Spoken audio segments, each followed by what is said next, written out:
Hi friends, this is Janu. ఈరోజు ఒక interesting టాపిక్తో మీ ముందుకు వచ్చేసాను. మరి లేట్ చేయకుండా ఈ వీడియో స్టార్ట్ చేసేద్దామా?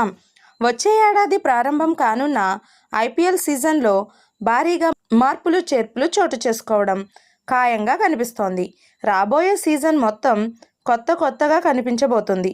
ఈ మెగా టోర్నమెంట్ ఆడే 10 ఫ్రాంచైజీల యాజమాన్యాలు పూర్తి స్థాయిలో ప్రక్షాళనకు దిగాయి. ఈ దఫా జరిగే మెగా వేలంపాట సందర్భంగా దాదాపుగా కొత్త ముఖాలకు చోటు కల్పించవచ్చు. గుజరాత్ టైటన్స్ ఇప్పటికే ఈ దిశగా అడుగులు వేస్తోంది.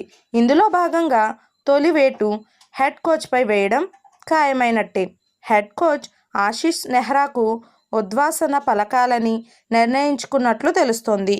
3 సంవత్సరాల నుంచి ఆశీష్ నెహ్రా కాంట్రాక్టు గడువు ముగిసినప్పటికీ దాన్ని రెన్యువల్ చేయకపోవడం ఈ అనుమానాలను మరింత బలపరుస్తోంది. అదే సమయంలో కోల్కతా నైట్ రైడర్స్ కూడా కొత్త మెంటర్ కమ్ డైరెక్టర్ను వెతుక్కునే పనిలో పడింది. మొన్నటి వరకు ఈ హోదాలో పనిచేసిన గౌతమ్ గంభీర్ భారత జాతీయ జట్టుకు హెడ్ కోచ్గా అపాయింట్ అవ్వడం వల్ల ఈ స్థానం ఖాళీ అయింది. కొందరు మాజీ ప్లేయర్ల పేర్లను పరిశీలిస్తోంది. Night riders middle order batter Rinku Singh పైన వేటు పడే అవకాశాలు లేకపోలేదు. ఢిల్లీ క్యాపిటల్స్లో కూడా భారీ మార్పులు చేర్పులు జరగనున్నాయి. రికీ పాంటింగ్ ఇప్పటికే తప్పుకున్నారు. ఆయన స్థానం కూడా భర్తీ కానుంది.